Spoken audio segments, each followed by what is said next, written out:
Okay. బీదలను కరుణించువాడు యెహోవాకు అప్పించువాడు. So నిన్నొకరిని చూశాను. ఒక యవనస్తుడు మిక్కిలి ధనవంతుడు. ఆ ధనవంతుడిని కాస్త అన్నీ చేస్తున్నాడు. తల్లిదండ్రులను సన్మానిస్తున్నాడు. వ్యభిచారం చేయట్లేదు. నరహత్య చేయట్లేదు. అన్నీ చేస్తున్నాడు. కానీ ఒకటి పేదలకు మాత్రం అమ్మి తన ఆస్తిని ఇవ్వట్లేదు. సో అప్పుడు యేసుప్రభువారు అంటారు, నువ్వు నిత్య జీవానికి వారసుడు కావాలంటే, నువ్వు పరలోక రాజ్యానికి కావాలంటే నీ ఆస్తిలో కొంత భాగాన్ని అమ్మి బీద వాళ్ళకి ఇవ్వు. అప్పుడు నువ్వు పరలోకంలో ధనాన్ని సమకూర్చుకుంటావు. అప్పుడు నీకు పరలోకంలో నీకు స్థానం ఉంటుంది అన్నాడు. చూసారా అండి ఎంత ఇంపార్టెన్స్ ఉందో.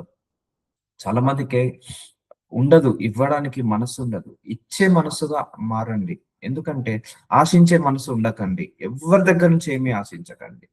ఆశించే మనసున్నంత కాలం నీకు ఆశిస్తూనే ఉంటావు. ఇచ్చే మనసున్నంత వరకు నువ్వు ఇస్తూనే ఉంటావు. సో ఎవరి దగ్గర నుంచి ఏమీ ఆశించకండి. గ్లాసుడు మంచినీళ్ళు కూడా ఆశించకండి. ఇప్పుడు కొందరు ఉంటారు, ఒకరింటికి వెళ్తారు, నేను వాళ్ళ ఇంటికి వెళ్తే నీళ్ళు ఇవ్వలేదు, వాళ్ళ ఇంటికి వెళ్తే కనీసం కప్పు టీ కూడా పోయలేదు అని అంటారు. నువ్వెందుకు ఆశించడము? నువ్వే టీ తాగేసి వెళ్ళు కదా. ఎందుకు ఒకరి దగ్గర నుంచి ఒక కప్పు గ్లాసుడ్ వాటర్ కూడా ఆశించద్దు. ఒక కప్పు టీ కూడా ఆశించద్దు. దేని గురించి ఆశించద్దు. ఎవరి దగ్గర నుంచి ఏమి కూడా ఆశించద్దు. ఒక్క రూపాయి కూడా ఆశించకండి. ఆశించే గుణము దేవుడికి నచ్చదు. ఇచ్చే గుణమే దేవుడికి నచ్చుతుంది. సో యేసయ్య గుణంలో ఒక గుణము ఇచ్చే గుణము, ఆశించే గుణము కాదు. సో అందుకే ఇచ్చే గుణంగా మారినప్పుడు దేవుడు నీ చేతుల ద్వారా అనేక అద్భుతాలు చేస్తాడు. అనేక మందికి ఇచ్చే చేతులుగా మారుస్తాడు. సో అందుకే బీదలను కరుణించేవాడు యెహోవాకు అప్పించువాడు. చూద్దాము వాక్యం ద్వారా. ఆ అపోస్తుల కార్యములు 20వ అధ్యాయం 32వ వచనం. ఇప్పుడు దేవునికిని ఆయన కృపా వాక్యమునకును మేము అప్పగించుచున్నాము. సో చూసారా, ఈ వాక్యం విన్న తర్వాత మనము అలాగా మౌనంగా ఉండద్దు. వాక్యం విన్న తర్వాత మీరు ఇప్పటి నుంచి చారిటీ స్టార్ట్ చేయండి. ఆయన మీకు క్షేమాభివృద్ధి కలుగ చేయుటకు, పరిశుద్ధపరచబడిన వారందరిలో స్వాస్థం అనుగ్రహించుటకు శక్తిమంతుడు. చూసారా, స్వాస్థము అనుగ్రహించుటకు. చూసారా, నీకు సంపాదన అనుగ్రహించడానికి శక్తిమంతుడు. నీ దగ్గర ఉన్న డబ్బెవరిది? నీది కాదు, దేవుడు నీకు ఇచ్చాడు. ఆ దేవుడు నీకు ఇచ్చిన కొంత డబ్బు నువ్వు పేదవాళ్ళకు ఖర్చు పెట్టు, తప్పేమీ లేదు.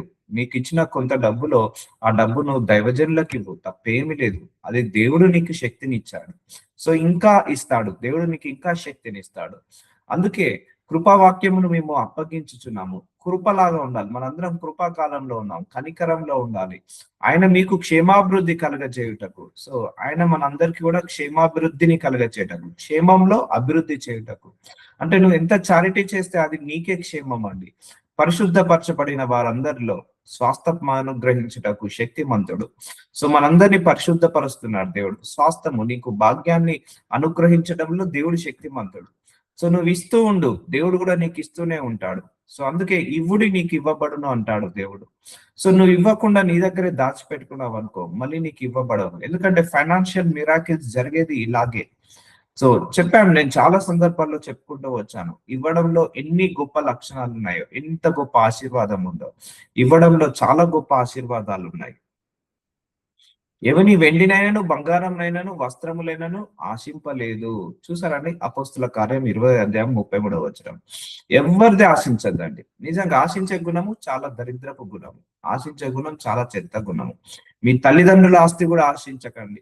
మీ అన్నదమ్ముల ఆస్తి ఆశించకండి. అక్క చెల్లెల ఆస్తి ఆశించకండి. ఎవరి దగ్గర నుంచి ఏమి ఆశించకండి. దేవా నన్నుగా ఆశీర్వదించు అని నువ్వే ప్రార్థించుకో. నన్నుగా పైకి లేవనెత్తు ప్రభు అని ఆశించుకో. అవును, ఆర్థిక సమస్యలు ఉన్నాయి. వాళ్ళు ఇస్తే బాగుంటది, వీళ్ళు ఇస్తే బాగుంటది, వాళ్ళు ఇస్తే మనకు కొంత సపోర్ట్ ఉంటది, వీళ్ళు ఇస్తే కొంత సపోర్ట్ ఉంటది అని ఆశిస్తుంటా అంటాం. కానీ అదేదో దేవుడి దగ్గర నుంచి ఆశించామనుకోండి, వాళ్ళు ఇచ్చే దానికంటే నీకు వచ్చే దానికంటే 100 రెట్లుగా దేవుడిని ఆశీర్వదించగలుగుతాడు. మన దేవుడు ఇరుకులో విశాలత కలుగ చేస్తాడు. కాబట్టి ఎవని వెండినైనను బంగారంనైనను వస్త్రములైనను ఆహారంనైనను దేన్ని ఆశించదు. కొంతమంది మీ ఇంటికి వస్తే ఏమి ఇస్తారు, మా ఇంటికి వస్తే ఏం తెస్తారు అంటారు. సో అలా ఉండకూడదు. ఆ మైండ్ సెట్ మంచిది కాదండి. అది చాలా మంది డబ్బున్నోళ్ళు కూడా ఇంకో దగ్గర నుంచి ఆశిస్తుంటా అంటారు. No, remove that mindset. ఆ మైండ్ సెట్ మనసులో నుంచి వెళ్ళిపోవాలి. దేని గురించి ఆగదు. నువ్వు కష్టపడుతున్నావు, నా కష్టాన్ని ఆశీర్వదించు ప్రభు అన్నాడు.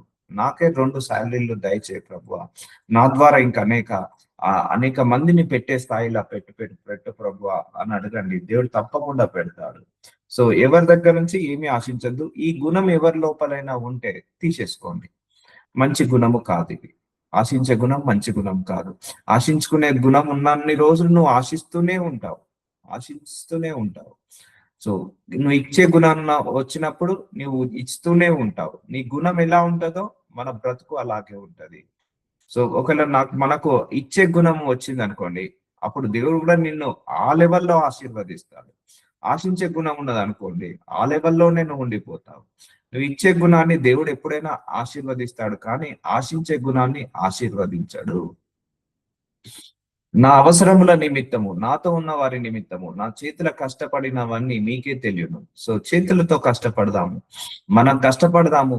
మనకు వచ్చిన కష్టాజీతంలో మనము తిని మనం తృప్తి పొందిన తర్వాత, మన పిల్లలు తిని తృప్తి పొందిన తర్వాత, మన కుటుంబ సభ్యులు తిని తృప్తిన పొందిన తర్వాత కొంత భాగము పేదవాళ్ళకి ఇద్దాము. సో నా చేతులు కష్టపడను మీకే తెలియను. మీరు ఇలాగ ప్రయాసపడి బలహీనులను సంరక్షింపవలనని. చూసారా అండి, బలహీనులు మన చుట్టూ ఉన్న బీదవాళ్ళు బలహీనులు, బడుగు వర్గం వాళ్ళు బలహీనులు. వాళ్ళను మనం ఏం చేయాలి? సంరక్షించాలి. అంటే ఎంతో కొంతగా మనము చారిటీస్ చేయాలి. పుచ్చుకొను కంటే ఇచ్చుట ధన్యమని ప్రభు అయిన యేసు చెప్పిన మాటలు జ్ఞాపకము చేసుకోవాలి అన్నో. ఎవరు చెప్పారట? ప్రభు అయిన యేసు ప్రభువారు ఏమని చెప్పాడట? పుచ్చుకొనుట కంటే ఇచ్చుట ధన్యము. సో పుచ్చుకున్నవాడు గొప్పవాడు కాదు, ఇచ్చేవాడే గొప్పవాడు. ఇచ్చేవాడి చెయ్యి ఎలా ఉంటుంది? ఇలా పైన ఉంటుంది. పుచ్చుకునేవాడి చెయ్యి ఇలా కింద ఉంటుంది. సో పై చెయ్యి గొప్పదా, కింది చెయ్యి గొప్పదా? పైన ఉన్న చెయ్యి గొప్పది. అందుకే నీ చెయ్యి ఎప్పుడు కూడా ఇలా ఉండాలని కోరుకో, ఇలా ఇవ్వాలని కోరుకో, అంతేకాని ఇలా తీసుకోవాలని మాత్రం కోరుకోకు. నువ్వు ఇలా తీసుకోవాలని కోరుకున్న ప్రతిసారి కూడా నీ చెయ్యి ఇలాగే తీసుకునే పొజిషన్ లో ఉంటది. నువ్వు ఇవ్వాలన్న ఆశ ఉన్నప్పుడు నీ చెయ్యి ఎప్పుడు కూడా ఇచ్చే చెయ్యిగా మారుస్తాడు. సో ఇప్పుడు డిసైడ్ చేసుకోండి, నీ చెయ్యి ఇలా ఉండాలా, ఇలా ఉండాలా, మీరే డిసైడ్ చేసుకోండి.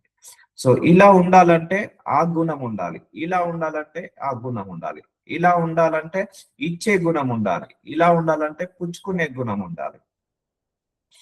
సో యేసు చెప్పిన మాటలు జ్ఞాపకం చేసుకోవాలి. అన్ని విషయంలో మీకు మాదిరిగా చూపితినని చెప్పాను. చూసారా, అన్ని విషయాలలో యేసయ్యకు మాదిరిగా మన అందరినీ కూడా మారుస్తున్నాడు. అందుకే నీతి ఎంత ఇంపార్టెంటో, పరిశుద్ధత ఎంత ఇంపార్టెంటో, పవిత్రత ఎంత ఇంపార్టెంటో, ఇవ్వడం కూడా అంతే ఇంపార్టెంట్. సో అర్థమవుతుందా? సో నువ్వు ప్రార్థించడం ఎంత ఇంపార్టెంటో, వాక్యం చదవడం ఎంత ఇంపార్టెంటో, దేవుణ్ణి ఆరాధించడం, స్తుతించడం ఎంత ఇంపార్టెంటో, అలాగే నువ్వు పేదవాళ్ళకి ఇవ్వడం కూడా అంతే ఇంపార్టెంట్. సో దేవుణ్ణి ఆరాధిస్తున్నావు కదా క్రమం తప్పకుండా, దేవుణ్ణి పూజిస్తున్నావు కదా క్రమం తప్పకుండా, దేవుణ్ణి ప్రేమిస్తున్నావు కదా, దేవుడికి ప్రార్థన చేస్తున్నావు కదా, వాక్యాన్ని క్రమం తప్పకుండా వింటున్నావు కదా, ప్రార్థనలు క్రమం తప్పకుండా చేసుకుంటున్నావు కదా, అలాగే ఇది కూడా నువ్వు క్రమం తప్పకుండా చేయి. సో మనం ప్రార్థించినప్పుడు, ఆరాధించిన, స్తుతించినప్పుడు దేవుడికి మహిమ పెరుగుతుంది. నువ్వు పేదవాళ్ళకు ఆహారం పెడితే దేవుడికి కడుపు నిండుతుంది. సో ఇప్పుడు చెప్పండి, దేవుడికి మనం ఆహారం పెట్టాలా వద్దా? దేవుడిని అలా పస్తులు ఉంచుదామా? దేవుడికి అలా వస్త్రాలు లేకుండా ఉంచుదామా? సో దేవుడికి దాహం వేస్తే వాటర్ ఇవ్వకుండా ఉందామా? ఉండదు. దేవుడు పేదవాళ్ళ రూపంలో వస్తాడు, పేదవాళ్ళ దగ్గర ఉంటాడు. నువ్వు పేదవాడికి భోజనం దేవుడి కడుపు నింపినంటే, నువ్వు పేదవాళ్ళకు దాహం ఇస్తే దేవుడి కడుపు నింపినట్టే. సో దేవుణ్ణి పస్తులు ఉంచుదామా? ఉంచొద్దు కదా. సో నువ్వు ఆరాధించడం, స్తుతించడం, మందిరానికి వెళ్ళడము ఎలాగైతే క్రమం తప్పకుండా చేస్తున్నావో, నువ్వు దేవుడికి భోజనం పెడుతున్నాను అనుకొని ఇది కూడా క్రమం తప్పకుండా చెయ్యి. అర్థమవుతుందా అండి? మీరు పేదవాడికి భోజనం పెడుతున్నారంటే ఒకటే గుర్తు పెట్టుకోండి, ఏసయ్యకు కడుపు నింపుతున్నట్టు. ఆ భాగ్యం అనుకోండి, ఏసయ్యకు ఆహారం ఇస్తున్నామన్న భాగ్యం అనుకోండి, ఏసయ్యకు దాహం ఇస్తున్నామన్న వాటర్ ఇస్తున్నామన్న భాగ్యం అనుకోండి, వస్త్రాలు కప్పుతున్నామన్న భాగ్యం అనుకోండి. ఇంత గొప్ప ధన్యత, ఇంత గొప్ప భాగ్యము దేవుడు మనకి ఇచ్చాడని నమ్మండి. ఎందుకంటే నువ్వు పేదవాళ్ళకి ఇస్తే నాకు ఇచ్చినట్టే అన్నాడు. ఇప్పుడు పేదవాళ్ళకు ఆహారం పెట్టి కడుపు నింపితే ఎవరికి నింపినట్టు? యేసయ్యకు నింపినట్టే. సో యేసు చెప్పిన మాటలట ధన్యత. ఎప్పుడు ధన్యుడవుతావు? ఇచ్చినప్పుడు నువ్వు ధన్యుడవుతావు. చూసారండి, నువ్వు ఇచ్చినప్పుడు నీ చేతిలో ఉన్న దోషాలు పోతాయి. ఇచ్చినప్పుడు నీ చేతులలో ఉన్న పాపాలు పోతాయి. ఇచ్చినప్పుడు నీ చేతిలో ఉన్న లేమితనం పోతుంది. ఇచ్చినప్పుడు నీ లోపల ఉన్న ఆ పేదరికం పోతుంది. నీ లోపల ఉన్న ఆ ఆ యొక్క సెల్ఫిష్నెస్ పోతుంది. దయాగుణం వస్తుంది, ప్రేమ గుణం వస్తుంది, సహనం వస్తుంది, ఓపిక వస్తుంది. ఇవన్నీ కూడా నేను చారిటీస్ చేసినప్పుడే ఇవన్నీ వచ్చాయి. నేర్పించాడు దేవుడు, ఇవన్నీ కూడా నేర్పించాడు చారిటీస్ చేస్తున్నప్పుడు. సో అందుకే పుచ్చుకొనుట కంటే ఇచ్చుట ధన్యము. ఇది మాత్రం మీరు తుది శ్వాస వరకు మర్చిపోవద్దు. ఎవరి దగ్గర నుంచి చిన్న రూపాయి బిల్ల కూడా ఆశించద్దు. ఒకవేళ మీరు ఇంటి పక్క వాళ్ళ దగ్గర నుంచి ఒక 2-3 ఆనియన్స్ తీసుకొచ్చుకున్నా, లేకపోతే ఒక కప్పు షుగర్ తీసుకొచ్చుకున్నా, మళ్ళా వాళ్ళకి ఇచ్చేయాలి. అర్థమవుతుందా? కొంతమంది అది కూడా ఇవ్వకుండా ఆశిస్తారు. ఎవరు రుణం ఉంచుకోవద్దు. గుర్తు పెట్టుకోండి, మనం మరణించే లోపు ఎవరి దగ్గర ఏ రుణం పెట్టుకోకుండా ఎవరి రుణం వాళ్ళకి తీర్చేయాలి. ఎవరిది వాళ్ళకి ఇచ్చేయాలి. మనం ఇచ్చుట కంటే పుచ్చుకొనుట కంటే ఇచ్చుట ధన్యం. సో ఏ విషయంలో మనము బాకీ ఉండద్దు. Only respect, give respect and take respect. ఒకరికొకరు ప్రేమించుకోవడంలో, ఒకరికొకరు రెస్పెక్ట్ ఇచ్చుకోవడంలో తప్పించి ఇంకా ఏ విషయంలో మనము అప్పు పడద్దు, ఏ విషయంలో మనం రుణం ఉండద్దు. కాబట్టి ఇచ్చుట ధన్యము అని దేవుడు చెప్తున్నాడు. అందుచేత సమస్త కల్మషమును, జేమ్స్ 51, యాకోబు 1:21 కల్మషం. సో కల్మషం అనేది పోతుంది. నువ్వు ఇచ్చే గుణంగా మారినప్పుడు నీ లోపల కల్మషం ఉండదు, ఆ సెల్ఫిష్నెస్ ఉండదు. విర్రవీగుచున్న దుష్టత్వము మాని, అంటే నువ్వు ఇచ్చిన కొద్ది ఏమవుతున్నావు అంటే నీ లోపల విర్రవీగే ఆ గర్వం ఉండదు, దుష్టత్వము ఉండదు. లోపల నాటబడిన మీ ఆత్మలను రక్షించుటకు శక్తిగల వాక్యమును సాత్వికంతో అంగీకరించుడి. ఈ వాక్యాన్ని అంగీకరించండి. సో మళ్ళీ చెప్తున్నాను, పేదవాళ్ళకి ఇస్తే ఏమొస్తుందని మీరు అనుకోవద్దు. అక్కడే ఆశీర్వాదం పెట్టాడు దేవుడు. అక్కడే దేవుడు మీ యొక్క గొప్పతనాన్ని తీసుకొస్తాడు. అప్పుడే నువ్వు పరలోక ద్వారాలను ఓపెన్ అవుతాయి. ఇప్పుడు నేను ఎన్ని వాక్యాలు చెప్పినా చారిటీస్ చేయకపోతే వ్యర్థమే. నా ప్రేమను ఆ క్రియలలో చూపించకపోతే వ్యర్థమే. నువ్వు పేదవాళ్లకు ఆహారం పెడితే నువ్వు దేవుడి ప్రేమను చూపిస్తున్నట్టు అక్కడ. పేదవాళ్ళ గురించి కూడా ఆలోచిస్తున్నావంటే దేవుడి ప్రేమను కూడా చూపిస్తున్నట్టు. అందుకే నీ గురించి, నీ కుటుంబం గురించి మాత్రమే కాదు, నీ చుట్టూ ఉన్న దరిద్రుల గురించి, నీ చుట్టూ ఉన్న పేదవాళ్ళ గురించి కూడా నువ్వు ఆలోచించాలి. శక్తిగల వాక్యమును సాత్వికంతో అంగీకరించుడి. మీరు వినువారై మాత్రమై ఉండి మిమ్మును మీరు మోసపుచ్చుకొనుక వాక్య ప్రకారము ప్రవర్తించు వారునై ఉండుడి. సో ఇప్పటి వరకు దేవుడు ఎన్నో చెప్తున్నాడు. ఈ God with us global ministry ద్వారా దేవుడు అనేక స్పీచెస్ ఇచ్చాడు, అనేక ప్రీచెస్ ఇచ్చాడు, అనేక టీచింగ్స్ ఇచ్చాడు. అవన్నీ విని వదిలేయడం కాదు. విని వదిలేస్తే వేస్ట్, వచ్చి వేస్ట్, విని వేస్ట్, నేను కూడా చెప్పి వదిలేస్తే వేస్ట్. నేను ఎప్పుడైతే చెప్పినట్టుగా యాక్షన్ లో పెడతానో అప్పుడే అది నెరవేరుతుంటది. ఇప్పుడు నేను మీ అందరికి చారిటీ గురించి చెప్పాను. ఇప్పుడు నేనే చేయకపోతే వాక్యానికి ఏమైనా అర్థం ఉంటుందా? ఉండదు. ఇంకా నేను రెండింతలుగా చేయాలి. అందుకే మనందరం కూడా వినుమాత్రమా ఉండకుండా మనల్ని విని వదిలేస్తే మనల్ని మనం మోసపుచ్చుకున్నట్టు. ఎప్పుడైనా ఒకటే గుర్తుపెట్టుకోండి, ఒక దైవజనుడి నుంచి ఒక వాక్యం వచ్చిందంటే అది ఆత్మ ప్రేరేపణతో దేవుడు పలికిన మాట. ఆ మాటకు మనం సరెండర్ కావాలి. అది నీకు నచ్చినా నచ్చకపోయినా, అది నీకు చేయగలిగినా చేయకపోయినా, ఇష్టమున్నా ఇష్టం లేకపోయినా ఆ మాటకు సరెండర్ అయిపోయి ఆ వాక్యానుసారంగా ప్రవర్తించాలి. సో ఇప్పుడు మీ అందరికీ కూడా చారిటీ విషయంలో దేవుడు చెప్తున్నాడు కాబట్టి చారిటీస్ చేయండి. అది మీ మంచికే. నాకు మంచి జరగదు, మీకు మంచి జరగదు. సో దేవుడికి మంచి జరగదు, మీకే మంచి జరుగుతుంది. మేము బీదలను జ్ఞాపకం చేసుకోవాలని మాత్రమే వారి కోరిరి. చూసారండి, జ్ఞాపకం చేసుకోమంటున్నాడు. బీదలను కూడా జ్ఞాపకం చేసుకోండి. గలతీలకు రాసిన 2:10 అలాగూ చేయుటకు నేను ఆసక్తి కలిగి ఉంటేని. చూసారండి, బీద వాళ్ళకు కూడా ఇవ్వడంలో నువ్వు ఆసక్తి కలిగి ఉంటావు. చాలా మంది మందిరానికి వెళ్తారు, కానుకలు ఇస్తారు, ప్రార్థన చేస్తారు, ఆరాధిస్తారు, స్తుతిస్తారు, కానీ బీద వాళ్ళకి ఇవ్వడంలో జోప్యం చేస్తారు. వాళ్ళు ఎప్పుడు కూడా నెగ్లెక్ట్ చేస్తారు. అందుకే దేవుడు ఏమంటున్నాడు? బీదలను జ్ఞాపకం చేసుకోమంటున్నాడు. అలా చేసుకోవడంలో ఆసక్తి కలిగి ఉండాలంటున్నాడు. కాన్సన్ట్రేషన్, ఇంట్రెస్ట్ తో చేయాలి. ఇప్పుడు నేను ప్రతిరోజు మార్నింగ్ ఎంత ఇంట్రెస్ట్ తో వాక్యాన్ని బోధిస్తున్నానో నేను చారిటీ కూడా అంతే ఇంట్రెస్ట్ తో చేస్తాను. అక్కడ కూడా అది నెగ్లెక్ట్ చేయడం ఉండదు. సో ఎంత ఓపిక ఉన్నా ఓపిక లేకపోయినా, టైం ఉన్నా లేకపోయినా, అది కూడా పార్ట్ ఆఫ్ సర్వీస్. దేవుడు నాకు అప్పచెప్పిన సేవలో వాక్యం బోధించడం, అందరి గురించి ప్రార్థించడం, ఆరాధించడం, స్తుతించడం, సంఘాన్ని ఆయన డైరెక్షన్ లో నడిపించడం, ఇదంతా కూడా ఒక ఎత్తు అయితే, ఆ పేదవాళ్ళకు కూడా చారిటీ చేయడం కూడా ఒక ఎత్తు. అది కూడా పార్ట్ ఆఫ్ సర్వీస్, అది కూడా సేవలో ఒక భాగమే అని అనుకొని చేయాలి, చేస్తున్నాను. అందుకే బీదలను జ్ఞాపకం చేసుకోవాలి అని అంటున్నాడు. ఎలా? నేను ఆసక్తి కలిగి ఉంటుంది, ఇంట్రెస్ట్ కలిగి ఉండాలి. చాలా మందికి ఇవ్వరు. చాలా మందికి ఎవరికి ఇంట్రెస్ట్ ఉంటుందండి? నాకే టైం సరిపోవట్లేదు, నేను బీదల గురించి వండి పెట్టడమా? నాకే టైం సరిపోవట్లేదు, నాకే డబ్బులు సరిపోవట్లేదు, వాళ్ళ గురించి ఖర్చు పెట్టడమా? సో అలా ఉండద్దు, అలాంటి సెల్ఫిష్నెస్ ఉండద్దు. సో ఆ సెల్ఫిష్నెస్ ని తీసేసుకొని మనం దేవుడి దగ్గరికి వచ్చి ఆయన పాదాలు పట్టుకొని, అయ్యా నాకు శక్తినివ్వు, నాకు శక్తినివ్వు, నేను కూడా పేదవాళ్ళకి ఇవ్వాలని ఆశపడుతున్నాను. నా ద్వారా కూడా అనేక మందిరాలు కట్టబడాలి, నా ద్వారా అనేక మంది వృద్ధులకు ఆహారం అందాలి, నా ద్వారా కూడా అనేక మంది పేదవాళ్లకు ఆహారము ఒక్క పూటైనా 100 మందికైనా నేను పెట్టగలగాలి, నెలలో ఒక్క రోజైనా నేను పెట్టగలగాలి. ఆ సామర్థ్యాన్ని ఇవ్వు ప్రభు అన్నప్పుడు దేవుడు నీ ఆ ధన నిధిని ఓపెన్ చేస్తాడు. ఆకాశ మంచి ధన నిధిని ఓపెన్ చేస్తాడు. ఎందుకంటే నీ లోపల ఇచ్చే గుణం ఉంది కాబట్టి ఆ ఇచ్చే గుణాన్ని దేవుడు ఆశీర్వదిస్తాడు. ఆశించే గుణాన్ని ఎప్పుడు కూడా ఆశీర్వదించాడు. అందుకే దేవుడు నిన్ను ఫైనాన్షియల్ గా బ్లెస్ చేసింది ఎందుకు అంటే, నిన్ను అనేక మందికి ఆశీర్వాదకరంగా మార్చడానికే ఫైనాన్షియల్ గా బ్లెస్ చేస్తాడు. నీ లోపల ఇంకా బ్రేక్ త్రూ రాలేదు, ఫైనాన్షియల్ బ్రేక్ త్రూ జరగలేదా? ఒకటే గుర్తుపెట్టుకోండి, give, give to God, give to poor people. Poor people కు, గాడ్ కి ఇవ్వడం మొదలు పెట్టండి. నిన్ను అడుగువానికిమ్ము, నిన్ను అప్పు చే అడుగు వాని ముందు నీ ముఖము తిప్పుకొనవద్దు. సో నిన్ను ఒకరు దగ్గర వచ్చి ₹1 అడిగారా, నీ దగ్గర ఉంటే ఇచ్చేసేయి. సో దేవుడు నీకు అది ఇచ్చిన తర్వాత దేవుడు నిన్ను మల్టిప్లై చేసి మళ్ళా నీకు ఇస్తాడు.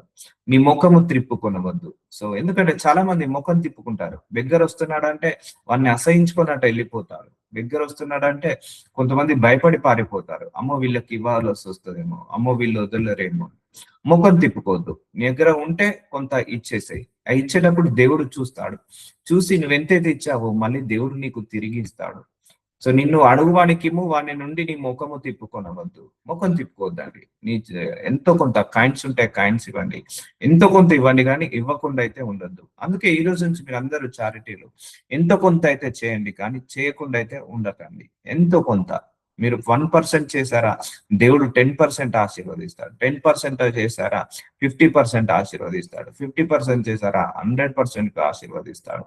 ఎందుకంటే అది బ్లెస్సింగ్ అండి. పేదవాళ్ళకు అన్నం పెట్టడం బ్లెస్సింగ్. అది అది వాళ్ళ గురించి ఎవరు ఆలోచించరు. అలాంటి వాళ్ళ గురించి నువ్వు ఆలోచిస్తున్నావంటే భూలోకంలో నీ అంత గొప్ప ధనవంతుడు ఎవరు లేరు. నీ భూలోకంలో నీ అంత గుణవంతుడు ఎవరు లేరు. భూలోకంలో నీ అంత ఐశ్వర్యవంతుడు ఎవరు లేరు. ఎందుకంటే ఈ కాలంలో వాళ్ళ గురించి వాళ్ళే ఆలోచించుకుంటున్న సమయంలో పేదవాళ్ళ గురించి కూడా ఆలోచిస్తున్నావంటే నీలో ఉన్నంత మంచితనం ఇక భూలోకంలో ఎవరికి లేదు. ఎందుకంటే వాళ్ళు మన కులము కాదు, మన మతము కాదు, లేదు మన చుట్టాలు కాదు, మన బంధువులు కాదు, మన స్నేహితులు కాదు, ఎవరో ముఖము తెలియని అనామకులు. వాళ్ళ గురించి కూడా నువ్వు ఆలోచిస్తున్నావంటే ఇక దేవుడి దృష్టిలో నువ్వు గొప్పవాడిగా నిలబడతావు. వాళ్ళ గురించి కూడా నువ్వు కష్టపడుతున్నావు, నీకున్న డబ్బుని ఖర్చు పెడుతున్నావు, వాళ్ళ గురించి కూడా నువ్వు కొంత శ్రమను ఖర్చు పెడుతున్నావు, ఎనర్జీని ఖర్చు పెడుతున్నావు అంటే భూలోకంలో నిన్ను మించిన గొప్పవాడు, నిన్ను మించిన ధనవంతుడు ఎవరూ లేరు. ఎందుకంటే వాళ్ళు ఎవరో ముఖం తెలియదు. వాళ్ళ గురించి నువ్వు ఆలోచిస్తున్నావంటే దేవుడు నీ గురించి ఇంకెంత ఆలోచించాలి. ఒకటి, పేదవాళ్ళ గురించి ఆలోచిస్తున్నావంటే దేవుడి గురించి ఆలోచించినట్టే. పేదవాళ్లకు సాయం చేస్తున్నావంటే దేవుడికి సాయం చేసినట్టే. ముఖం తిప్పుకోవద్దు ఎప్పుడు కూడా. సో నా ప్రియ సహోదరులారా, యాకోబు 2:5 ఆలకించుడి, ఈ లోక విషయంలో దరిద్రులైన వారిని విశ్వాసమందు భాగ్యవంతులుగాను. చూసారండి, దేవుడు పరలోక రాజ్యము పేదవాళ్ళకి ఇచ్చేశాడండి. ఆల్రెడీ పరలోక రాజ్యము పేదవాళ్ళది అని చెప్పేశాడు, స్టేట్మెంట్ ఇచ్చేశాడు. ఈ భూలోకంలో ఉన్న దరిద్రులు పేదవాళ్ళందరినీ, ఈ భూలోకంలో ఉన్న వాళ్ళు ఎందుకు పనికిరారు అనుకుంటారు కదా, కానీ రేపు రెండో రాకడ సమయంలో ఆ పేదవాళ్ళే పరలోక రాజ్యంలో నిలబడతారు. ఈ లోక విషయంలో దరిద్రులైన వారిని విశ్వాసమందు భాగ్యవంతులు గాను, తనను ప్రేమించు వారికి తాను వాగ్దానం చేసిన రాజ్యమునకు వారసులుగాను ఉండుటకు దేవుడు ఏర్పరచుకునలేదా? చూసారా అండి, మనం భేదవాళ్ళని చులకనగా చూస్తున్నాము. కానీ దేవుడు ఏం చేశాడు? ఆ భేదవాళ్లకు తన రాజ్యానికి వారసులుగా ఉండకు దేవుడు అర్పించుకున్నాడట, దేవుడు ఏర్పరచుకున్నాడట. అందుకే ఇప్పుడు దరిద్రులు ఎవరిది? పరలోక రాజ్యం. ఆ దరిద్రులది బాధపరుస్తే ఎవరిని బాధపరిచినట్టే? సృష్టికర్తను బాధపరిచినట్టే. సో అంటే ఇప్పుడు దేవుడు వాళ్ళకి అనుగ్రహించేశాడట, దరిద్రులందరికీ పరలోక రాజ్యం ఇచ్చేశాడట. దరిద్రులైన వారిని విశ్వాసమందు భాగ్యవంతులుగాను, వారు దరిద్రంలో ఆ అల్పుడే కాని విశ్వాసంలో భాగ్యవంతుడు. తన్ను ప్రేమించు వారికి తానే వాగ్దానము చేసిన రాజ్యమునకు వారసులుగా ఉండుటకు దేవుడు ఏర్పరచుకునలేదా? సో అందుకే దేవుడు వాళ్ళ లోపల ఉంటాడు, దేవుడు వాళ్ళ ద్వారా తిరుగుతాడు. కాబట్టి దేవుడు బీదలకు రాజ్యాన్ని అనుగ్రహించేశాడు. ఆల్రెడీ పరలోక రాజ్యం బీదలదే అండి. సో అంతగా దేవుడు వాళ్ళ తరఫున వాద్యం ఆడితే, అంతగా దేవుడు వాళ్ళ తరఫున పక్షపాతాన నిలబడితే, దేవుడు కూడా మన పక్షాన కూడా నిలబడతాడు. నువ్వు వాళ్ళ గురించి ఆలోచించు, దేవుడు నీ గురించి ఆలోచిస్తాడు. వాళ్ళ గురించి నువ్వు ఎంతో కొంత ఖర్చు పెట్టు, దేవుడు నీ గురించి కూడా ఎంతో కొంత ఇచ్చేంత శక్తిగా మారుస్తాడు. యాకోబు 2:6 అయితే మీరు దరిద్రులను అవమానపరచుదురు. చూసారా అండి? పేదవాడిని, ఆ బెగ్గర్ని, ఆ దరిద్రులను అవమానపరుస్తాము. ఒకటే గుర్తుపెట్టుకోండి, లైఫ్ లో కొంతమంది జోలికి వెళ్ళొద్దు, బెగ్గర్ జోలికి వెళ్ళొద్దు. వాళ్ళను పొరపాటున ఒక్క మాట అనద్దు. వాడి స్థాయి అలా ఉందని, లేకపోతే వాళ్ళ గురించి, వాళ్ళ పరిస్థితుల గురించి మనం ఎప్పుడు కూడా నెగిటివ్ అనుకోద్దు. అందుకే బెగ్గర్ల దగ్గర ఉంటాడు. రెండోది వికలాంగుల దగ్గరికి కూడా మనం జాగ్రత్తగా ఉండాలి. వికలాంగులను మనం ఎప్పుడు చులకన చేసి మాట్లాడదు. కొంతమందికి గుడ్డి వాళ్ళను గుడ్డోడా అని అంటారు, చెవిటి వాళ్ళను చెవిటోడా అని నవ్వుకుంటారు, కుంటి వాళ్ళను కుంటోడా అని నవ్వుకుంటారు. సో అలా అంగహీనులను ఎప్పుడు కూడా ఇన్సల్ట్ చేయొద్దు. సో వీళ్ళతోటి జాగ్రత్త ఉండాలి. దరిద్రులతోటి, పేదవాళ్ళతోటి అండ్ బెగ్గర్స్ తోటి జాగ్రత్తగా ఉండాలి. మనం తొందరపడి పొరపాటున నోరు జారద్దు వాళ్ళ పరిస్థితిని బట్టి. అంగహీనులు అంటే ఫిజికల్ హ్యాండ్ క్యాప్డ్, గుడ్డి వాళ్ళతోటి, కుంటి వాళ్ళతోటి, మూగ వాళ్ళతోటి, చెవిటి వాళ్ళతోటి జాగ్రత్తగా ఉండాలి. ఎప్పుడు కూడా వాళ్ళను ధిక్కరించద్దు. ఎందుకంటే పరలోక రాజ్యం వీళ్ళదే. అంగహీనులది పరలోక రాజ్యము, బీదలది పరలోక రాజ్యము. ఇంకోటి మూడోది, వృద్ధులను కూడా ఎప్పుడు బాధించద్దు. సో వాళ్ళ ఏజ్ మీద పడ్డది కదా అని వాళ్ళను ముసలోడా అని, లేకపోతే ముసల్దానా అని చులకనగా చేసి చూడొద్దు. సో వృద్ధులను ఎప్పుడు కూడా బాధించద్దు. ఏజ్ మీద పడ్డ వాళ్ళని ఎప్పుడు కూడా మనము గౌరవించాలి, వాళ్ళని ఎప్పుడు కూడా బాధించద్దు. నాలుగోది, విడోస్, భర్త లేని వాళ్ళ దగ్గర కూడా చాలా మంది భర్త లేని వాళ్ళని చులకనగా చూస్తారు. సో దేవుడు వీళ్ళందరి పక్షాన, భర్త లేని పక్షాన, వికలాంగుల పక్షాన, బీద వాళ్ళ పక్షాన, దరిద్రుల పక్షాన, నీతిమంతుల పక్షాన, యథార్థవంతుల పక్షాన నిలబడతాడు. సో అనాథ పిల్లలు, వృద్ధాశ్రమాలు, సో వీళ్ళందరి పక్షాన నిలబడతాడు దేవుడు. అందుకే వీళ్ళతో జాగ్రత్తగా ఉండాలి. మనం ఎంతగా ఆప్యాయంగా ఉంటే అంత మంచిది. అందుకే అంగవికలాంగులను మనం ఎప్పుడు కూడా క్రిటిసైజ్ చేయొద్దు, దరిద్రులను ఎప్పుడు కూడా క్రిటిసైజ్ చేయొద్దు. అలాగే భర్త లేని వాళ్ళను కూడా ఎప్పుడు విమర్శించద్దు. అలాగే వృద్ధులను ఎప్పుడు కూడా విమర్శించద్దు. దేవుడు వీళ్ళ పక్షాన నిలబడతాడు, వాళ్ళ పక్షాన వాద్యమాడతాడు, వాళ్ళ పక్షాన నిలబడి యుద్ధము చేస్తాడు. వాళ్ళ పక్షాన దేవుడు యుద్ధము మనతో చేస్తే మనము కొట్టుకొని పోతాము. అందుకే జాగ్రత్తగా ఉండాలి వీళ్ళతోటి. మళ్ళీ చెప్తున్నాను, అనాథ పిల్లలతోటి, వికలాంగులతోటి, భర్త లేని వాళ్ళతోటి, వృద్ధులతోటి, అంగవైకల్యం ఉన్న వాళ్ళతోటి, పేదవాళ్ళతోటి, దరిద్రులతోటి, అలాగే మౌనంగా ఉన్న వాళ్ళతోటి కూడా జాగ్రత్తగా ఉండాలి. నీతిమంతుడితో జాగ్రత్తగా ఉండాలి. నువ్వు అన్యాయం, అక్రమం, మోసం చేసిన వాడి జోడికి వెళ్ళినా కూడా నువ్వు బ్రతకగలుగుతావు, కానీ ఒక నీతిమంతుడికి జోలికి వెళ్తే మనం బ్రతకలేము. అర్థమవుతుందా? సో నీతిమంతుడి దగ్గర చాలా శక్తి ఉంటుంది. సో అందుకే మీరు దరిద్రులను అవమానపరచుదురు, ధనవంతులు మీ మీద కఠిన అధికారము చూపుదురు. ఈ భూలోకంలో దరిద్రుల్ని ఎవరు పట్టించుకోరు. దరిద్రుడు ఏది చెప్పినా తప్పే. ఒక ఫెయిల్యూర్ లో ఉండి ఎన్ని చెప్పినా కూడా తప్పే. సక్సెస్ లో ఉండి చెప్పిన వాడు కరెక్ట్ అంటారు. సో ధనవంతులకేమో లేచి దండాలు పెడతారు, ఒక పేదవాడు వస్తే దండాలు పెట్టాడు. సో సమానత్వము దైవతత్వం అండి, గుర్తు పెట్టుకోండి. మీ మనసులో కూడా ఒక ధనవంతుడికి మీరు ఎంత ఇంపార్టెన్స్ ఇస్తున్నారో పేదవాడికి కూడా అంతే ఇంపార్టెన్స్ ఇవ్వండి. సో మీ మనసులో మీ మీ మేనేజర్ కి ఎంత ఇంపార్టెన్స్ ఇస్తున్నారో మీ ఆఫీస్ బాయ్ కూడా అంతే ఇంపార్టెన్స్ ఇవ్వండి. ఆ ఇంపార్టెన్స్ ఇవ్వడంలో తప్పు చేయొద్దు, ఎప్పుడు కూడా తక్కువ చేయొద్దు. మిమ్మును న్యాయ సభలకు ఈడ్చుచున్న వారు వీరే కదా, మీరు పెట్టబడిన శ్రేష్టమైన నా నామంను దూషించు వారు వీరే కదా. అంతటా ఆయన తన శిష్యుల తట్టు పారుచూచి ఇట్లను, బీదలైన మీరు ధన్యులు, దేవుని రాజ్యము మీది. చూసారా అండి, లూకా సువార్త 6వ అధ్యాయం 20వ వచనంలో దేవుడు ఏం చెప్తున్నాడు? బీదలైన వీళ్ళందరూ కూడా ధన్యులట. దేవుడి రాజ్యం ఆల్రెడీ వాళ్ళకి వచ్చేసిందండి. అర్థమవుతుందా? ఇప్పుడు అర్థమవుతుందా? కొన్ని లేమితనము వాళ్ళను పరలోక రాజ్యానికి తీసుకెళ్తుంది, ఆ బీదరికము పరలోక రాజ్యానికి తీసుకెళ్తుంది. అలాని మనల్ని బీదల్ని కమ్మనట్లేదు. నువ్వు ధనవంతుడవై ఉండి బీద వాళ్ళను చూసుకో అంటున్నాడు. అప్పుడు నువ్వు కూడా ధన్యుడవుతావు. అందుకే బీదలైన మీరందరూ కూడా ఎవరు ధన్యులు అంటున్నాడు. దేవుడి రాజ్యము మీదే, మీకే ఇచ్చేసాను అంటున్నాడు. సో ఇప్పుడు అర్థమవుతారు. ఇప్పుడు బీద వాళ్ళను ధిక్కరిస్తే వాళ్ళు already confirm in the heaven, they are citizens of heaven. ఇప్పుడు అర్థమైందా? పూర్ పీపుల్ అట ఎవరు? సిటిజన్స్ ఆఫ్ ద హివెన్ అట. వాళ్ళకి ఆల్రెడీ హివెన్ లో కన్ఫర్మేషన్ వచ్చేసింది, వాళ్ళకి ఆల్రెడీ కన్ఫర్మేషన్ ఉంది. అందుకే ఈ భూలోకంలో అత్యధికమైన అల్పుడు, పరలోకంలో అత్యధికమైన గనుడు అని నేను చెప్పడం జరిగింది. బెగ్గర్స్ ని ఎవరైనా పట్టించుకుంటారా? వాళ్ళ మాటకి ఏమైనా విలువ ఉంటుందా? బెగ్గర్స్ ని ఎవరైనా చూస్తారా? కనీసం చూస్తారా?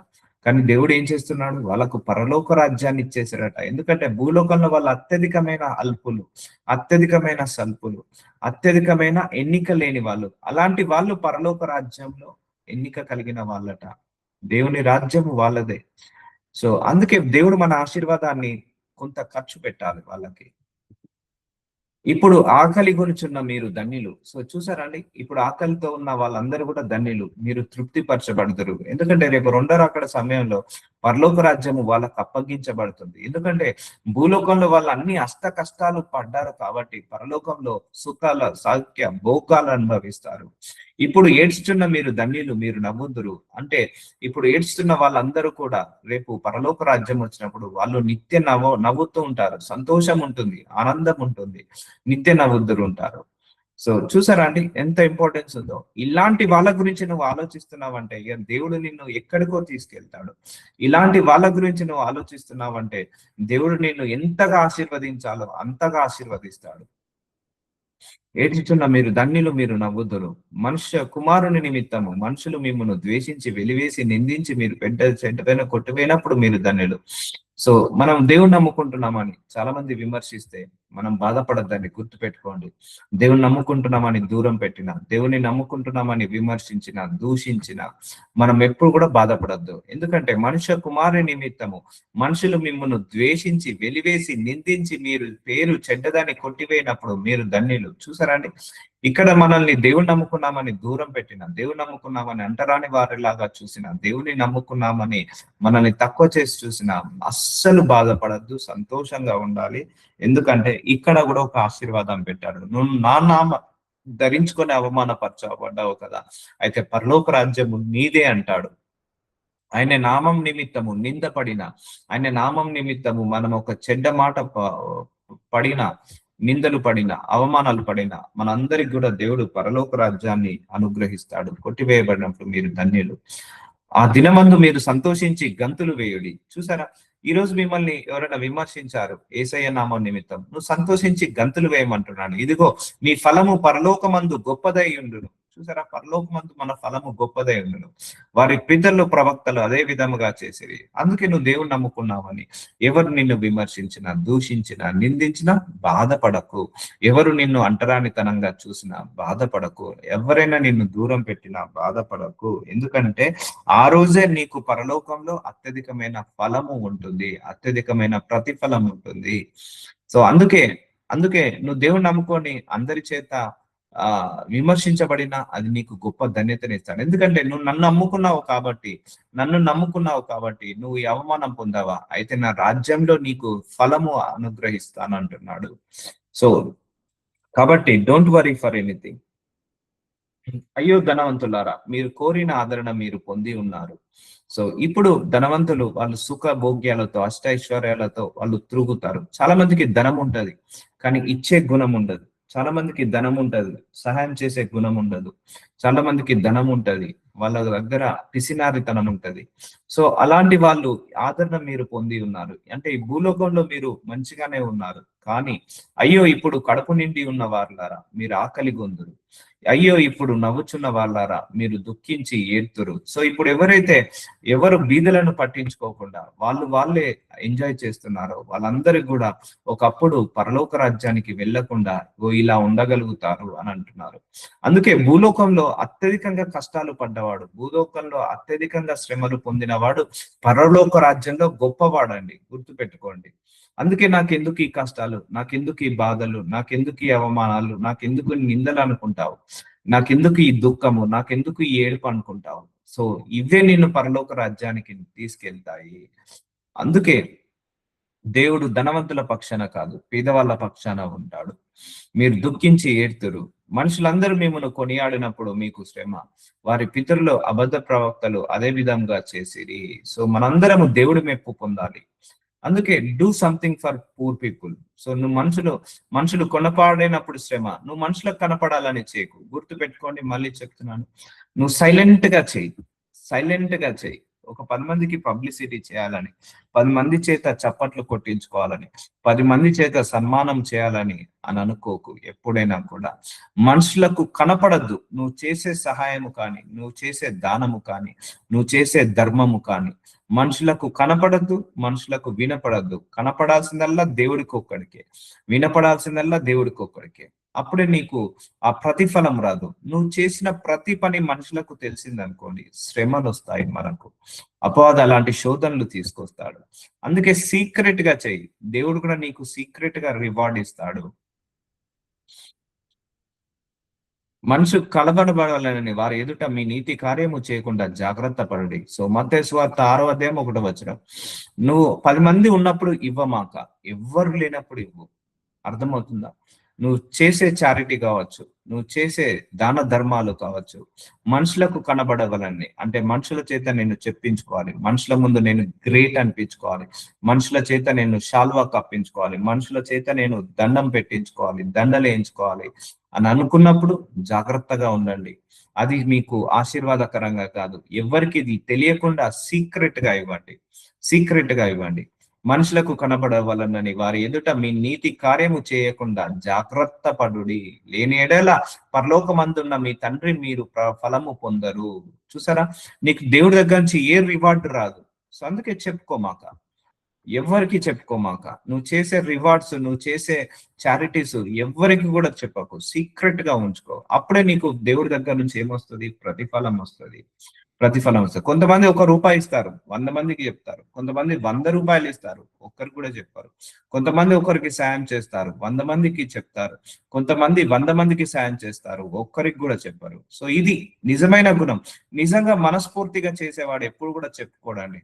సో నిజంగా మనస్ఫూర్తిగా చేసేవాడు ఎప్పుడు కూడా చెప్పుకోడు. కొంతమంది చెప్పుకోవడానికి కోసమే చేస్తారు, అక్కడ ప్రతిఫలం రాదు. కొంతమంది చేస్తారు కానీ చెప్పుకోరు, వాళ్ళకు ప్రతిఫలం వస్తుంది. సో అలా కొంతమంది అయితే నిజంగా చేసేవాడైతే ఎప్పుడు చెప్పుకోడండి. నిజం చెప్తున్నా, నిజంగా మనస్ఫూర్తిగా తన సంతోషం కోసం, లేకపోతే తన యొక్క సెల్ఫ్ సాటిస్ఫాక్షన్ కోసం చేసేవాడు ఎప్పుడు కూడా చెప్పుకోడు. 10 మంది గొప్ప కోసం చేసేవాడే చెప్పుకుంటాడు, 10 మంది మెప్పు పొందాలని చేసేవాడే చెప్పుకుంటాడు. ఎప్పుడు చెప్పుకోవద్దండి, ఎవరికి చెప్పుకోవద్దు. జాగ్రత్త పడుడి, పరలోకమందున్న మీ తండ్రి యొద్ద మీరు ఫలము పొందరు. కావున నీవు ధర్మము చేయనప్పుడు మనుషులకు ఘనత నొందవలనని. సో నువ్వు ధర్మం చేసినప్పుడు ఫోటోలు తీయడం, లేకపోతే 10 మందికి షేర్ చేయడం, డిస్ట్రిబ్యూట్ చేయడం, ఘనత నొందవలనని వేషధారులు సమాజ మందిరంలోను వీధులలోను చేయులాగున నీ ముందర బూర ఊదింపవద్దు. నీ సెల్ఫ్ డబ్బా కొట్టుకోకు. నువ్వు ఇచ్చేసావా? ఎవరికైనా గుర్తుపెట్టుకోండి, నువ్వు ఎవరికైనా సాయం చేసినప్పుడే మర్చిపో. నువ్వు ఎవరికైనా దానము చేసినప్పుడే మర్చిపో. నువ్వెవరికైనా ధర్మం చేసినప్పుడే మర్చిపో. దేవుడు గుర్తు పెట్టుకుంటాడు, నువ్వు గుర్తు పెట్టుకోవాల్సిన అవసరం లేదు. 10 మందికి చెప్పుకోవాల్సిన అవసరం లేదు. నేను గొప్పవాణ్ణి, నేను ఇస్తున్నానని చెప్పుకోవాల్సిన అవసరం లేదు. అప్పుడు నువ్వు దేవుడి దగ్గర నుంచి ఏ ప్రతిఫలము కూడా పొందవు. దేవుణ్ణి అడగండి, ఇచ్చే చేతులుగా మార్చమని అడగండి, ఇస్తూనే ఉండండి. చెప్పుకోకండి. ఇస్తూనే ఉండండి, చెప్పుకోకండి. ఇస్తూనే ఉండండి, చెప్పుకోకండి. ఎవరికీ చెప్పుకోకండి. అవసరం లేదు. సొంత ఇంట్లో కుటుంబ సభ్యులకు కూడా ఒక్కొక్కసారి తెలియాల్సిన అవసరమే లేదు. ఎందుకంటే అది ఇచ్చేది దేవుడు చూస్తే చాలు. అందుకే కొంతమంది ఏం చేస్తారు, సెల్ఫ్ డబ్బా కోసం మీడియాను పిలిపించి వాళ్ళ ముందు కావాలనే డిస్ట్రిబ్యూట్ చేస్తారు. వారు తమ ఫలము పొంది ఉన్నారని నిశ్చయంగా మీతో చెప్పుచున్నాను. వాళ్ళు తప్పకుండా దేవుడి దగ్గర నుంచి ఫలం ఉండదు. నువ్వు మనుషులకు కనపడాలని చేస్తే మనుషుల నుంచే నీకు ఫలం వస్తుంది. దేవునికి కనపడాలని చేస్తే దేవుడి దగ్గర నుంచే నీకు ఫలం వస్తుంది. సో ఇప్పుడు నువ్వు డిసైడ్ చేసుకో, మనుషుల నుంచి నీకు ఫలం కావాలా, దేవుడి దగ్గర నుంచి నీకు ఫలం కావాలా, అది మీరే నిర్ణయించుకోవాలి. సో నేనైతే I want to keep everything secret. మనము దేవుడికి ఆఫరింగ్ ఇచ్చినా కూడా ఎవరికి చెప్పొద్దండి. ఆఫరింగ్ ఇచ్చినా కూడా 10 సార్లు తలుచుకోవద్దండి. దేవుడికి ఆఫరింగ్ ఇచ్చిన క్షణమే మర్చిపోవాలి. ఊకే నేనిచ్చిన, నేను పెట్టినా. సో వద్దు. నువ్వు పెట్టే ముందే ఆలోచించుకో. పెట్టిన తర్వాత ఎత్తేస్తే అది వ్యర్థం అండి. మీరు ఎవరికైనా సాయం చేసే ముందే ఆలోచించుకోండి, సాయం చేయాలా వద్దా. సాయం చేసిన తర్వాత మర్చిపోవాలి. సో కొంతమంది సాయం చేసి జీవితాంతం తిడుతూనే ఉంటారు వాళ్ళను. సాయం చేసి జీవితాంతం వాళ్ళను నేను చేశా, నా వల్లనే ఉద్యోగం వచ్చింది, నా వల్లనే పెళ్ళైంది అని జీవితాంతం వాళ్ళను అంటూనే ఉంటారు. చేసిన క్షణమే ఎప్పుడైతే చేసి ఎత్తేస్తావో అప్పుడే నువ్వు చేసిన ఆ పుణ్యము కాస్త పోతుంది.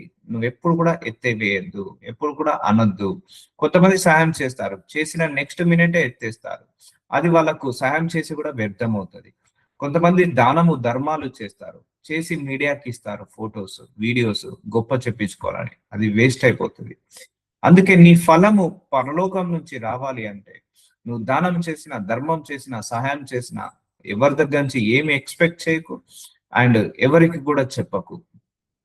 మీతో చెప్పుచున్నాను, నీవైతే ధర్మం చేయనప్పుడు, సరే ఎవరో గురించి మనకెందుకు, నీవైతే అంటే మనమైతే ధర్మం చేయనప్పుడు నీ ధర్మము రహస్యంగా నుండు నిమిత్తము నీ కుడి చేయునది నీ ఎడమ చేతికి తెలియకుండా వలెను. చూసారా అండి, నీ ధర్మము రహస్యంగా ఉండాలంటే కుడి చేతితో చేసేది ఎడమ చేతికి కూడా తెలియదు, అంత సీక్రెట్ గా ఉండాలి. అంతే, నువ్వు పబ్లిసిటీ కోసం చేయొద్దు. ఏది చేసినా నీ సెల్ఫ్ సాటిస్ఫాక్షనే. 10 మందికి భోజనం పెడితే నీకు తృప్తి ఉన్నదంటే ఆ తృప్తి కోసం చేసేయి, అంతేకాని 10 మంది మెప్పు కోసం మాత్రం చేయకు. ఒకవేళ నువ్వు చేసినా కూడా మెప్పు కోసం చేసినా కూడా దేవుడి దగ్గర నుంచి అయితే నువ్వు ఏ ఫలం ఉండదు. సో చేసి వేస్ట్ అవుతుంది, చేసి వృధా అవుతుంది. అందుకే చెప్పుకోవద్దు. అందుకే నువ్వు ఏమైనా మందిరానికి కానుకలు ఇచ్చినా చెప్పుకోవద్దు, సంఘానికి సేవకులకు ఇచ్చినా చెప్పుకోకు, లేకపోతే దైవజనులకు ఇచ్చినా చెప్పుకోకు, లేకపోతే మందిర నిర్మాణాలకు ఇచ్చినా చెప్పుకోకు. ఎందుకు? దేవుడు చూస్తే సరిపోతుంది కదా. ఎందుకు మనుషులకు చెప్పుకొని చప్పట్లు కొట్టించుకోవడం ఎందుకు? మనుషుల చేత ఘనతను ఉండాలని ఎందుకు అనుకుంటున్నావు? దేవుడు చూస్తే చాలు, దేవుడు వింటే చాలు చేస్తూ ఉండు. తప్పకుండా దేవుడు చూస్తాడు, దేవుడు తప్పకుండా మనకు రివార్డ్ ఇస్తాడు. సో మనుషులకు తెలియాలని చేసినప్పుడు నీకు శోధనలు ఎక్కువ అవుతాయి. ఎందుకంటే రేపు నీకు ఫైనాన్స్ ప్రాబ్లం వచ్చింది అనుకో, చూసావా ఉన్నప్పుడు అంతా పంచాడు, ఉంచుకోలేదు, తెలివి తక్కువడు అని ఇలా మాట్లాడతారు. సో అంత ఉన్నోడైతే మాకు కూడా ఇవ్వచ్చు కదా, వాళ్ళకి ఇస్తాడు, వేరే ముఖం తెలియని వాళ్ళకి ఇస్తున్నాడు. సో ఇలాంటి మాటలు కూడా నువ్వు అనుభవించాల్సి ఉంటది, తెలుస్తాయి. ఎందుకు ఈ గొడవ ఎందుకు? ఉన్నప్పుడు వీళ్ళు ఎగిరిలా, ఉన్నప్పుడు డబ్బులు ఉంచుకోవచ్చు కదా, లేనప్పుడు ఎవరిని చేయి చాచి అడుగుతారు. సో ఇలాంటి మాటలు అంటారు. సో ఇవన్నీ నేను పడ్డాను. అందుకే నేను ఎప్పుడు కూడా ఎవరికి చెప్పద్దు, ఏది కూడా చెప్పద్దు. సో అప్పుడు అపవాది శోధిస్తుంటా అంటాడు మనుషుల ద్వారా, నీ ద్వారా చారిటీస్ ఆపివేస్తాడు, నీ ద్వారా ఆ దేవుడికి ఇచ్చేయాల్సినంత ఆపివేస్తాడు. అందుకే కీప్ ఇట్ సీక్రెట్. దేవుడికి తెలిస్తే చాలు, దేవుడు చూస్తే చాలు అని రహస్యంగా పెట్టండి. అట్లయితే రహస్యమందు చూచు నీ తండ్రి నీకు ప్రతిఫలం ఇచ్చును. చూసారా, నువ్వు రహస్యంగా చేసినప్పుడే రహస్యంగా దేవుడు నీకు ప్రతిఫలం ఇస్తాడు. దేవుడు తప్పకుండా రివార్డ్ ఇస్తాడండి. నువ్వు ఇచ్చే ప్రతి కానుక దేవుడు తప్పకుండా రివార్డ్ ఇస్తాడు. నువ్వు ఇచ్చే ప్రతి చారిటీ దేవుడు తప్పకుండా రివార్డ్ ఇస్తాడు. ఎవరి రుణము ఆయన ఉంచుకోడు. నువ్వు పేదవాడికి ఆహారం పెడితే దేవుడికి ఆహారం పెట్టినట్టే, ఆయనకు ఆహారం పెట్టిన ఆయన రుణము ఉంచుకోడు. నువ్వు పేదవాళ్లకు వస్త్రాలు కప్పితే ఆయనకు వస్త్రాలు కప్పినట్టే, ఆయనకు వస్త్రాలు కప్పిన వాళ్ళను రుణము ఆయనే ఉంచుకోడు. సో తప్పకుండా నీకు ఇవ్వాల్సిన రివార్డు నీకు ఇస్తాడు. సో చూసారా ఎన్ని గొప్ప మర్మాలు ఉన్నాయో బైబిల్లో. సో గొప్ప మర్మాలు ఇవన్నీ కూడా. కానీ ఇప్పటి వరకు మనం పేదవాళ్ళని చులకనగా చూసాం. ఒకవేళ వాళ్ళను కూడా మనం ఆహారం పెట్టి ఉంటే ఈ పాటికి మన దేవుడు ఎంతగో ఆశీర్వదించేవాడు. అందుకే పార్ట్ ఆఫ్ లైఫ్ పెట్టుకోండి. క్రమం తప్పకుండా మీరు వాక్యం వింటున్నారు, క్రమం తప్పకుండా వాక్యాన్ని చదువుకుంటున్నారు, క్రమం తప్పకుండా ప్రార్థనలు చేస్తున్నారు, క్రమం తప్పకుండా ఆరాధిస్తున్నారు, స్తుతిస్తున్నారు, మందిరానికి వెళ్తున్నారు. ఈ చారిటీ కూడా క్రమం తప్పకుండా చేయండి. So God bless you. నజరుడనేసయ్య, ఇదిగో తండ్రి, వాక్యము ద్వారా మరొకసారి బీదల గురించి మాట్లాడినందుకు, చారిటీస్ గురించి మాట్లాడినందుకు మీకే మహిమ కలుగును కాక. అయ్యా, చారిటీ ఎలా చేయాలి, చేసిన తర్వాత ఎలా రహస్యంగా ఉంచాలో ఈ వాక్యంలో ఉన్న మర్మాలన్నీ కూడా మా అందరికీ బయలుపరిచినందుకు మీకే మహిమ కలుగును కాక. ఆమేన్. ఆమేన్.